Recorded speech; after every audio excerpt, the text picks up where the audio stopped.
तो कल की 2898 को लाइटली बिल्कुल भी मत लेना। मुझे पता है इसका जो कुछ महीने पहले ग्लिम्स आया था, एक छोटा सा इंट्रोडक्शन वाला वीडियो आया था, उसमें हमने देखा था, उसमें काफ़ी फैंस ने बोला था कि ये जो पूरा टीजर है, जो पूरा उन्होंने वीडियो दिखाया है, ये काफ़ी ज़्यादा जो हॉलीवुड की मूवी है ड्यून, उससे काफ़ी ज़्यादा सिमिलर लग रहा था।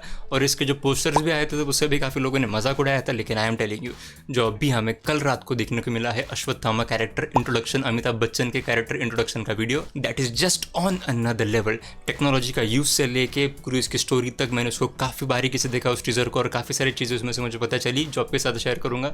शुरुआत ही करते हैं, जो टीजर में शुरुआत हुई थी, जैसे कि अश्वत्थामा जो अमिताभ बच्चन ने जिसका रोल प्ले किया है, तो वो बैठे हैं शिवलिंग के सामने और वहाँ पे वो तपस्या कर रहे हैं, और हम इनफैक्ट बैकग्राउंड में सुन भी सकते हैं ओम का नाम का जप। और फिर सडनली एक छोटा सा बच्चा अंदर आ जाता है और फिर वो काफ़ी सारे क्वेश्चंस पूछता है, और फिर वहाँ से ही जो पूरी ट्रैजेक्टरी है टीजर की, वो काफ़ी सारी केओटिक हो गई थी। मतलब एकदम से हमें एकदम फास्ट सारे सीन्स देखने को मिलते हैं, लेकिन उन सारे फास्ट सीन्स के बीच में उसमें भी एक फ्लो था। वो फ्लो एक ऐसा था कि वहाँ पे हम देख सकते कि वो बच्चा उस टेम्पल में काफ़ी सारे क्वेश्चन तो पूछ रहा है, लेकिन अश्वत्थामा यानी कि अमिताभ बच्चन को एकदम सडनली रियलाइज़ होता है कि जो पिंड के ऊपर, जो पिंड पे जो पानी गिर रहा था, जो बूंद बूंद में पानी गिर रहा था, वो अचानक से थम जाता है। इट एक्चुअली स्टॉप्स, और फिर उन्हें पता चलता है कि अच्छा, जो अभी युद्ध का जो टाइम है वो आ चुका है।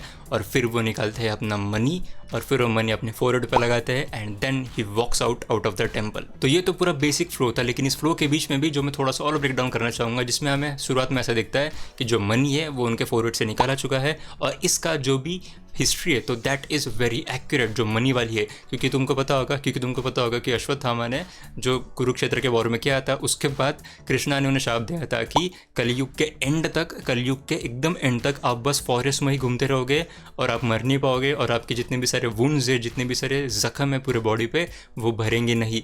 इसीलिए उनके जो फोरहेड पे अभी भी हम देख रहे हैं कि खून निकल रहा है, और इसीलिए उन्होंने पट्टी बांध के रखी है। और इस शॉट में भी हम देख सकते हैं कि उनका जो घाव है वो भरा नहीं है, and that is true to the history. और फिर इस टीजर का सबसे ज्यादा बात करने वाला जो शॉट था वो ये वाला था, एंड आई एम श्योर आपने अब तक इसके बारे में सुन ही लिया होगा कि ये जो शॉट है, ये जो इनका चेहरा है, तो ये एक्चुअली अमिताभ बच्चन का ही टेक्नोलॉजी यूज करके, कंप्यूटर्स का यूज करके फेस को डीएच करा गया है। यानी कि उनका अभी का जो चेहरा है उसको मॉडल करके कंप्यूटर के हिसाब से उनके जो पहले के यंग एज के जो भी फोटोज थे उसको मैच करने की कोशिश करी गई है, and it really looks seamless. मतलब जो मनी भी उनके फोरहेड पे लगाया हुआ है वो भी एकदम अच्छा, एकदम सीमलेस लगता है। लेकिन हाँ, I will be honest with you, जब मैंने पहली बार टीजर को देखा था तब मुझे लगा था कि यार ये शायद कोई दूसरा एक्टर है, लेकिन फिर जब मैंने उसके बारे में और देखा तब पता चला कि ये एक्चुअली टेक्नोलॉजी का यूज़ करके ही उनका चेहरा को डीएच करके रखा है। और इनफैक्ट जो हॉलीवुड की न्यूज़ रिपोर्टर्स होते हैं, यानी कि ये कोलाइडर वाले, इन्होंने भी यही बोला है कि अमिताभ बच्चन के चेहरे को टेक्नोलॉजी का यूज़ करके डीएच करा गया है। और अगर ये सच है तो डेफिनेटली मेरे जो होप्स है इस मूवी को लेके वो बहुत ही ज़्यादा ऊपर जा चुके हैं,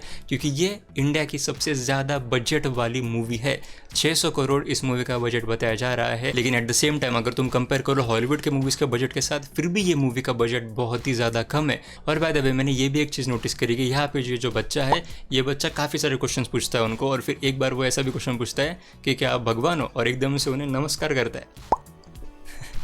so that I think was very funny. और इस पूरे वीडियो में आप जगह जगह पे पीछे बैकग्राउंड में देखोगे कि जो साधुस की, गुरुस की जो मूर्तियां हैं, उसमें से कुछ मूर्तियां टूटे हुए हैं, और एक पिलर है वो भी टूटा हुआ है। लेकिन इस टूटे वाले पिलर के बारे में हम थोड़ा सा आगे जाके बात करेंगे। लेकिन इस मूवी का एक और सबसे भारी शॉट जो मुझे लगा, और जो शायद ज़्यादा लोगों ने नोटिस नहीं किया, वो ये वाला था, क्योंकि जब अश्वत्थामा जो मनी लगाते हैं अपने फोरहेड पे, और जब वो चले जाते हैं, और जब वो अपने आप को इंट्रोड्यूस करते हैं कि द्रोणा का बेटा अश्वत्थामा, उसके पहले ये बच्चे के आँख में हम देख सकते हैं कि एकदम से शाइन कर रही है कुछ लाइट।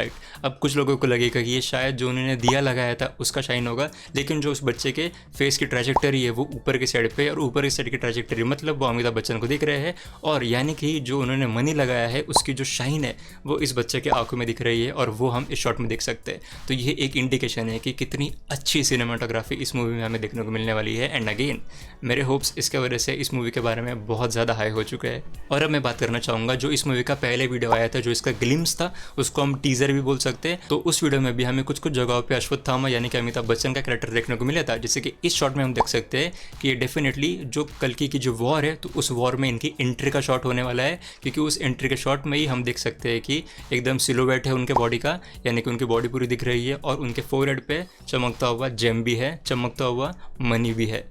और फिर ये जो टेंपल हमें दिखाई देता है, ये वही टेंपल है जहाँ पे जो हमें कैरेक्टर इंट्रोडक्शन वाली वीडियो में देखा था, तो ये सेम टेंपल है। और यहाँ पे एक आदमी घुस चुका है, इंट्रूडर या हमें से कह सकते हैं, और ये देख रहा है कि यार अश्वत्थामा कहाँ है, शायद ये अश्वत्थामा को ढूंढने को आया होगा। लेकिन फिर वहाँ पे हम देख सकते हैं कि जो पिलर है वो ऑलरेडी गिरा हुआ है, और इस पिलर को गिराने का भी शॉट हम इसी वीडियो में देख सकते हैं, ये वाला। और फिर एक शॉट में हमें फुल ब्लोन अश्वत्थामा का सीन दिखाई देता है। तो सिमिलर सीन हमें कैरेक्टर इंट्रोडक्शन वाले वीडियो में भी देखने को मिला था। लेकिन ये मूवी रिलीज कब होने वाली है? तो देखो, पहले ऐसा था कि 9 तारीख को इस मूवी का रिलीज होने वाली थी, 9 मई को इस मूवी का रिलीज होने वाला था। लेकिन फिर इलेक्शंस की वजह से कुछ हफ्तों के लिए उसकी डेट को पोस्टपोन कर दिया गया था। फिर ऐसे सुनने में मिला कि 9 जून को इस मूवी को रिलीज करा जा सकता है, यानी कि एग्जैक्ट 1 महीने बाद उसकी ओरिजिनल रिलीज डेट से।